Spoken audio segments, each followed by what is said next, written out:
Midi 30 sur Algérien 3, le journal de la mi-journée qui vous est présenté par Neriman Nouali. Neriman, bonjour. Rebonjour Rostom. Dans l'actualité, ces orientations du président de la République pour réussir la saison estivale. Il insiste sur la simplification des procédures pour les membres de la communauté nationale aux ports et aéroports. Les épreuves du baccalauréat, les mathématiques pour la matinée, une discipline qui demeure redoutée par les candidats, ceux des filières où le coefficient est élevé. Confrontation militaire entre Israël et l'Iran. Téhéran continue de riposter à l'agression. La voie diplomatique reste sur la table. Football, championnat de Ligue 1 avec le début de la 29e journée de rencontres et pas de grands enjeux. Bonjour à tous. La campagne et moisson-battage bat son plein. La production s'annonce meilleure que la saison précédente. Le président de la République a d'ailleurs instruit lors de la réunion du Conseil des ministres hier de mettre tout en œuvre pour réaliser de bons résultats. Des moyens sont d'ores et déjà déployés pour développer ce secteur de souveraineté. Moukran Noued, expert en agronomie contacté par Rimbo Kadoum. Il y avait une bonne préparation donc, au niveau des intrants. Également au niveau de l'aval, donc il y a toute une campagne qui a été menée depuis l'embouchement. Cette année, je pense qu'il y avait quand même un accompagnement qui a permis de remblaver l'objectif qui a été fixé 3 200 hectares. Dernière décennie, c'est vrai qu'on a fait un effort. On était à 10 quintaux, aujourd'hui à entre 15 et 17. Maintenant, pour le Sahel également, il y a l'avènement du Sud qui a quand même révolutionné. Je dirais que l'objectif que le président a exigé, donc d'atteindre le 1 million d'hectares au Sud, avec des rendements qui sont également exceptionnels. L'année passée, on a atteint plus de 50 quintaux l'hectare et cette année, donc, il y a un objectif de 55 quintaux l'hectare. Donc, si jamais on arrive à réaliser l'objectif de 1 million d'hectares au sud, je pense qu'on pourrait parler de sécurité alimentaire à l'est. La qualité des rendements devrait être au rendez-vous également. Direction Ain Defla avec Rima Rahmani.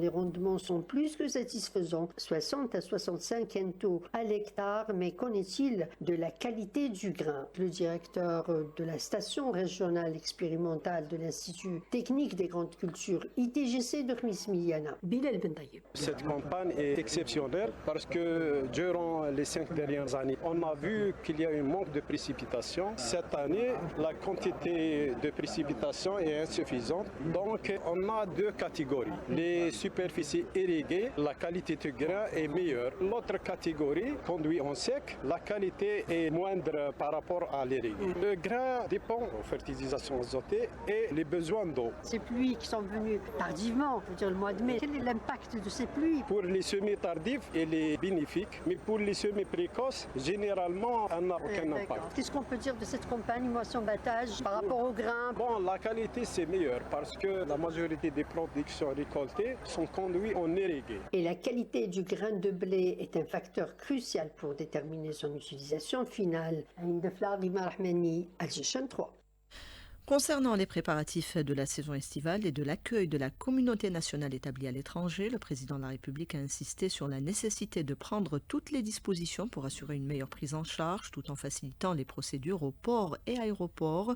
Au niveau des ports, d'ailleurs, des mesures sont déjà en place, expliqué il y a quelques jours sur nos ondes le président directeur général du groupe Serport, Abdelkarim Ghazal.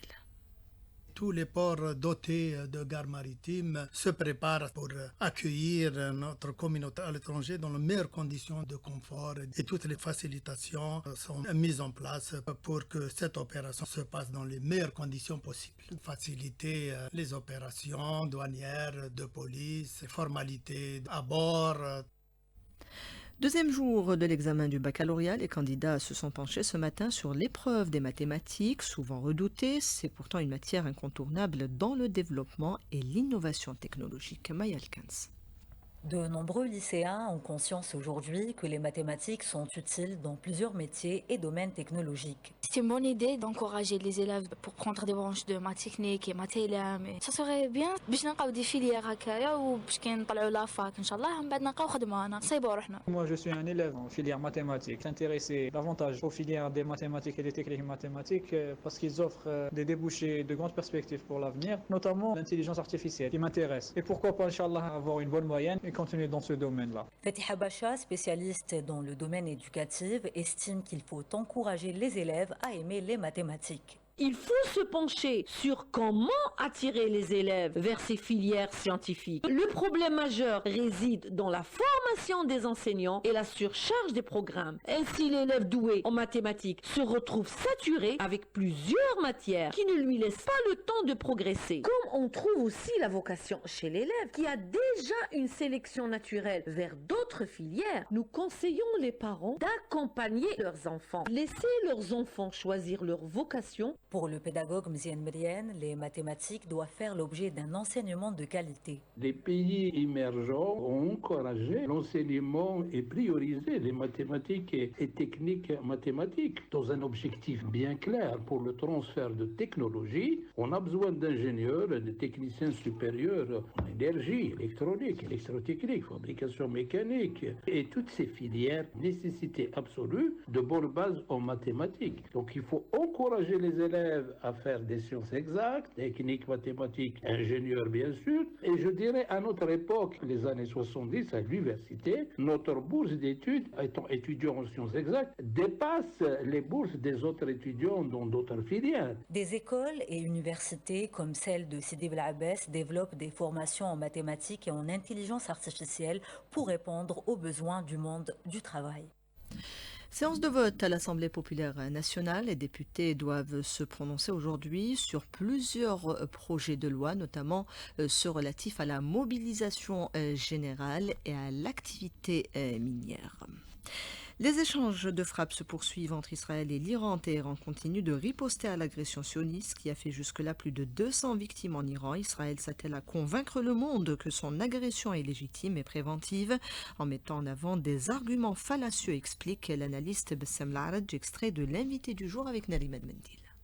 La justification, on va dire, israélienne, c'est que c'est une attaque préventive, alors que c'est un concept qui n'a aucune valeur juridique sur le plan du droit international. C'est en réalité pour camoufler une agression. Bien évidemment, ça cache autre chose, la volonté de ne pas voir d'autres États dans la région disposer de la technologie nucléaire, même pas de l'armement nucléaire, pour garder ce, on va dire, leadership dans la région et pour imposer en réalité son diktat par rapport aux autres États de la région. Et donc l'argument que l'Iran allait accéder à l'armement nucléaire est assez fallacieux. C'est évident que interrompre les négociations en cours avec les États-Unis. Et également, il y a des raisons d'ordre interne. Le gouvernement israélien Netanyahou, son gouvernement d'extrême droite, était sur le point de tomber. Il y avait des dissensions sur le plan interne et c'est également une manière de détourner le regard. Ça a permis finalement d'annuler ou de reporter en tout cas le sommet international qui devait aller vers la reconnaissance de l'État palestinien. Un certain nombre d'États européens devaient aller dans ce sens. On oublie Gaza en ce moment, donc ça lui permet de détourner les regards et c'est une manière de se maintenir au pouvoir aussi.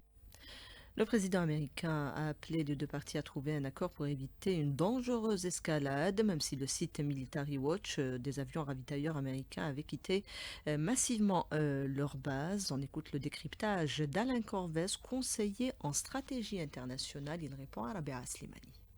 Les États-Unis ne veulent pas être impliqués dans le conflit, sinon ils seraient déjà impliqués. L'attitude de Trump est, depuis le début des hostilités, est de dire qu'il ne veut pas accompagner Israël. Bien sûr, il a fait des déclarations disant que si Israël est attaqué, les États-Unis le défendront, mais il me semble qu'il a fait l'analyse avec les conseillers qui l'entourent que engager les États-Unis auprès d'Israël contre l'Iran serait une erreur grave. Il pourrait amener à la Troisième Guerre mondiale, car l'Iran est soutenu par la Chine, la Russie et le Pakistan, et par d'autres pays aussi. Non. Il y a là un risque de guerre mondiale que Donald Trump ne semble pas vouloir prendre. Depuis l'attaque lancée vendredi par Israël et les ripostes de Téhéran, les cours du pétrole se sont envolés de quelques 12%. Les investisseurs craignent des perturbations sur les approvisionnements d'or noir, d'autant que l'Iran laisse planer la menace d'un blocage du détroit d'Ormuz par lequel transite un tiers du pétrole mondial. Cette dimension économique est à prendre en considération. Il est évident que ce serait une catastrophe, en particulier pour les économies occidentales. Il y a une réelle possibilité que l'Iran et le Yémen bloquent effectivement les deux détroits vitaux que Bab el-Mandeb et Hormuz. C'est certainement pris en considération par les stratèges américains. La résistance de l'Iran et la précision et la puissance de la réponse iranienne qui a fait des dégâts très importants en Israël. Les États-Unis devraient maintenant, qu'ils s'engagent dans des négociations avec la Russie, avec la Chine, avec les grandes puissances du monde pour mettre un terme à cette guerre, bien entendu, mettre un terme aux atrocités qui se passent à Gaza et en Cisjordanie. Et justement, l'entité sioniste qui poursuit ses exactions dans la bande de Gaza, mais également en Cisjordanie occupée, et avec entre autres la fermeture d'Al-Aqsa aux fidèles qui continue. On écoute à ce propos l'analyse de Walid El-Houdali, politologue palestinien contacté par Karima Bonnour.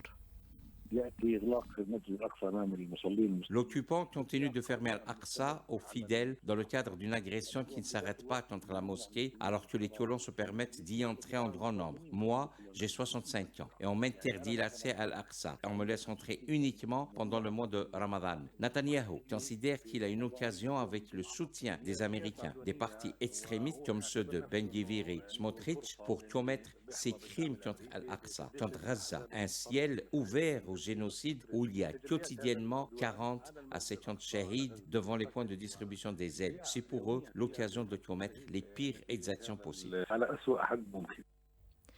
La journée de l'enfant africain est commémorée ce 16 juin en souvenir du massacre de centaines d'enfants à Soweto sous le régime de l'apartheid. Des activités ont été organisées chez nous, notamment au jardin botanique d'El Hamma, pour mettre en avant, entre autres, les défis qui doivent aujourd'hui être relevés. Rouda Mamesh, directrice de la protection et de la promotion des enfants au ministère de la Solidarité, au micro de Mehdi Haddaoui. Une journée spéciale pour l'Algérie qui confirme à chaque fois ses obligations et sa présence africaine. On présente aujourd'hui les travaux des enfants, leur création, leur participation à la vie publique. On a eu la participation de différents acteurs de mouvements associatifs. Il y en a les établissements de la petite enfance, il y en a l'Organe national de la protection des enfants et aussi d'autres partenaires sociaux. Consolidation du cadre législatif encadrant les relations entre la Caisse nationale des assurances sociales et des travailleurs salariés et les compagnies d'assurance. Une rencontre a été initiée justement ce matin par la CNAS. Plus de détails avec Ibtihal Addoun. Le cadre juridique encadrant les recours entre la CNAS et les compagnies d'assurance existe bel et bien.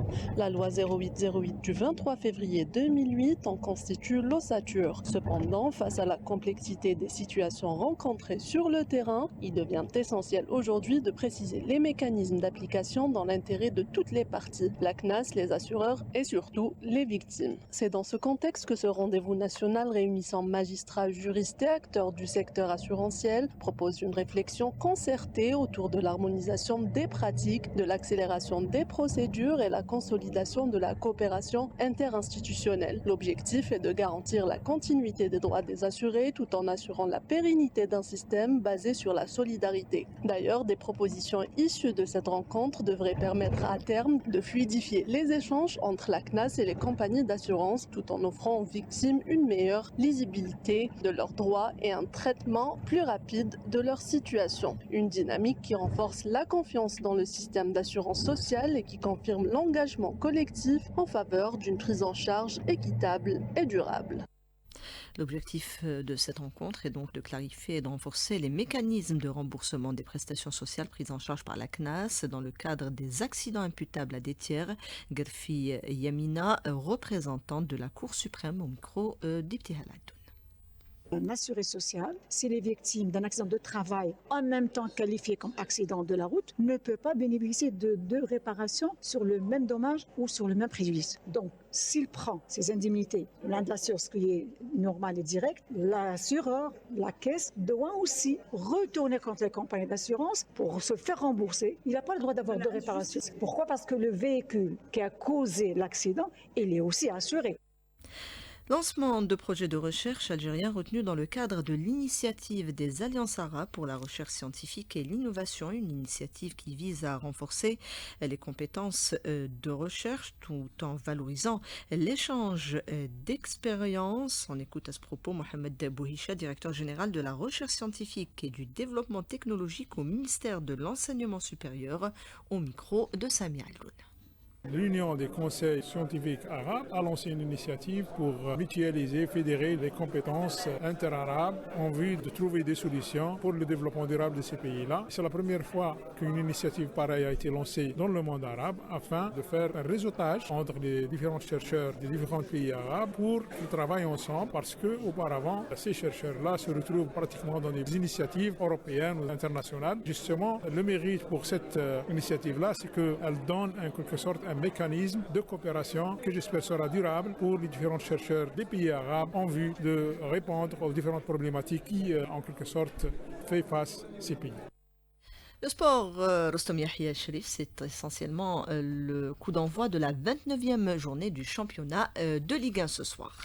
Avec deux rencontres au programme, deux rencontres sans enjeu, puisqu'à 20h à Biskra, l'US Biskra qui est déjà relégué en Ligue 2 accueillera une équipe de l'USM Khenchela qui a assuré son maintien en Ligue 1 le week-end dernier, alors qu'au stade Nelson Mandela de Badakhia Alger, à partir de 21h, l'USM Alger, l'entente de Sétif, deux clubs qui occupent la 7e et la 8e place, 1 point par les deux équipes, 38 points pour l'entente de Sétif et 37 pour l'USM Alger. Les deux équipes qui sont sur une série de 4 matchs sans victoire. Les deux rencontres qui seront retransmises en direct sur nos ondes. Merci Rostom. Selma Figuer et Erdouane Siassi étaient à la réalisation du 12-13. Il y avait Samir à la console technique, Yassine Ostrimine et Houssine à la régie d'antenne. Tout de suite la météo avec Karima Bonner.